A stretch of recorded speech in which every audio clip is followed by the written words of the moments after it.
Hi friends, అందరికీ నమస్కారం. నేను ఈరోజు పెసరపప్పు పాయసం చూపిస్తాను. వెల్కమ్ టు ఆథెంటిక్ తిరుపతి రుచులు. ఇక్కడ నేను 1 కప్పు పెసరపప్పు తీసుకుని కుక్కర్లో వేసుకుని చక్కగా ఒకసారి వాష్ చేసుకోవాలండి. పప్పులు ఏవైనా ఒక్కసారి మాత్రం వాష్ చేసుకుంటే సరిపోతుంది. నేను వాష్ చేసుకున్న పప్పుని ఆ నీళ్ళను వంపేసి ఒక 4 కప్స్, గ్లాస్తో అయితే 2 గ్లాసెస్ అండి, అలా వాటర్ తీసుకుని అందులోకి యాడ్ చేసుకోవాలి. ఇలా 4 కప్స్ అండి. ఆ కప్తో 2 కప్స్ అయితే 1 గ్లాసు. నేను 4 కప్స్ యాడ్ చేశాను. 1 కప్పు పెసరపప్పుకి 4 కప్స్ వాటర్ యాడ్ చేశాను. 2 గ్లాసెస్ గ్లాస్లో అయితే ఇలా మూత పెట్టి స్టవ్ మీద పెట్టుకుని ఒక 2 విజిల్స్ రానిచ్చుకుంటే సరిపోతుందండి. పెసరపప్పు పాయసం వేసవిలో చాలా చలవ చేస్తుందంటారు కదా, అందుకే షుగర్తో కాకుండా ఇక్కడ బెల్లంతో తయారు చేశాను. నేను ఒక గిన్నె పెట్టుకొని ఒక 1/2 లీటర్ వరకు పాలని కాచుకోవాలండి. 1/2 లీటర్ పాలు అయితే సరిపోతాయి. ఇలా చక్కగా పాలను మరిగించుకొని పక్కన పెట్టుకోవాలి. ఈలోగా మనం డ్రై ఫ్రూట్స్ని తీసుకుని వాటిని చిన్న పీసెస్గా కట్ చేసుకొని పెట్టుకోవాలండి. పాలు పొంగు రాకుండా, పైకి పొంగకుండా ఒకసారి కలిపి అలా పెట్టుకుంటే పాలు నెమ్మదిగా కాగుతాయి. 2 విజిల్స్కి ఆఫ్ చేశానండి. డ్రై ఫ్రూట్స్ని కట్ చేసి పెట్టుకున్నాను. ఒక చిన్న పాన్ పెట్టుకొని అందులో నెయ్యి 1 స్పూన్ వేసుకొని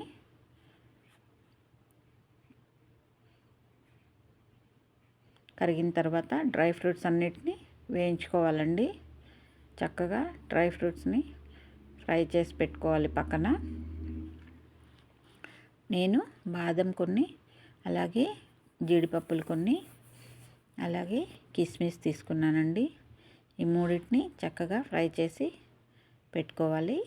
పాలు కాగి ప్రెషర్ పోయే లోపల మనము ఇవి చేసుకుంటే చక్కగా పని ఒక 1 బై 1 అయిపోతుందండి. ఇలా ఇవన్నీ ఫ్రై అయ్యాక ఒక కప్లోకి తీసేసుకోవడమే. ఎండు ద్రాక్ష వేసుకుని మూడింటిని చక్కగా ఫ్రై చేసుకోవాలండి. పాల పాయసం చేసుకుంటూ ఉంటాము. పాయసం ఎన్నో రకాలు ఉన్నాయి కదండి. అందులో పెసరపప్పు పాయసం అనేది చక్కగా వేసవిలో చలవ చేయడానికి బాగుంటుంది. అలాగే కడుపు నిండుగా ఉన్నట్టు ఉంటుందండి. తిన్న తర్వాత తృప్తిగా ఉంటుంది పెసరపప్పు పాయసం. ఇలా అన్నీ చక్కగా ఫ్రై అయిపోయిన తర్వాత కప్పులోకి తీసి పెట్టేసుకున్నాను.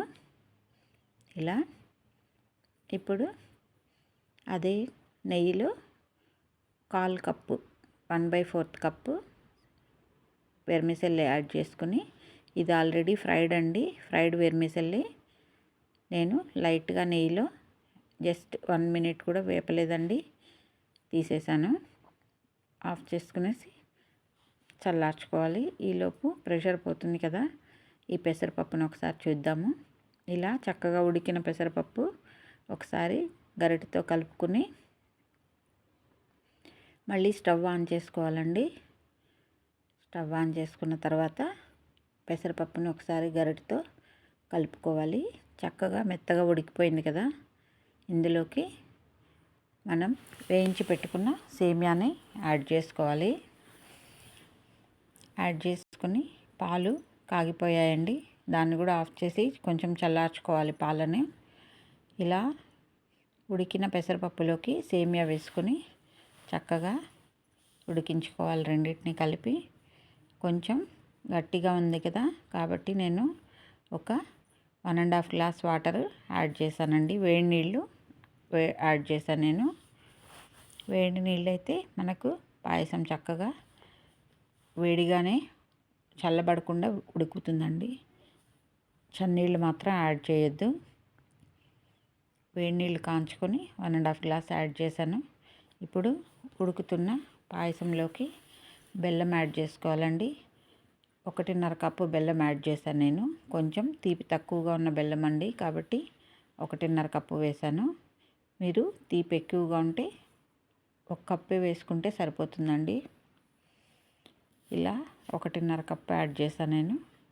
చక్కగా సరిగ్గా సరిపోయిందండి నాకైతే. మీరు తీపిని బట్టి యాడ్ చేసుకోండి. ఈలోగా యాలక్కాయలు ఒక 5-6 తీసుకొని చక్కగా క్రష్ చేసి ఆ యాలకుల పొడిని కూడా అందులోకి వేసుకోవాలి. ఇలా ఉడుకుతున్న పాయసంలోకి యాలకుల పొడి వేసుకుంటే చాలా మంచి సువాసనతో ఉంటుంది పాయసం. ఇలా ఒకసారి కలిపి ఆఫ్ చేసేసుకోవాలండి. స్టవ్ ఆఫ్ చేసుకొని కొద్దిగా చల్లారనివ్వాలి. పాయసం చల్లారాలి, కొంచెం పాలు చల్లారాలండి, లేదంటే పాలు విరిగినట్లుగా అవుతాయి. పాయసం కొంచెం చల్లారిన తర్వాత పాలు యాడ్ చేసుకోవాలి. నేను ఒక 2 కప్పుల పాలు యాడ్ చేశానండి. చక్కగా పాలను యాడ్ చేసిన తర్వాత గరిటెతో కలిపేసుకోవడమే. మళ్ళీ మనం ఉడికించాల్సిన పని లేదండి. మళ్ళీ ఉడికిస్తే పాలు విరిగిపోతాయి. ఇలా చక్కగా మీగడతో సహా వేసానండి నేను. ఇలా మీగడతో వేసుకుంటే కొంచెం టేస్ట్ బాగుంటుంది పాయసం. మీగడ ఇష్టం లేని వాళ్ళు పాలు మాత్రమే వేసుకోండి. చక్కగా పాల పాయసం, పెసరపప్పుతో పాల పాయసం రెడీ అయింది. డ్రై ఫ్రూట్స్ అన్నీ యాడ్ చేసుకుని సర్వ్ చేసుకోవడమే అండి. కాసేపటికి ఇది బాగా చిక్కబడిపోతుందండి. పాల పాయసం పెసరపప్పు కదా చిక్కబడుతుంది. ఇలా ఒక కప్లోకి తీసుకుని పైన డ్రై ఫ్రూట్స్తో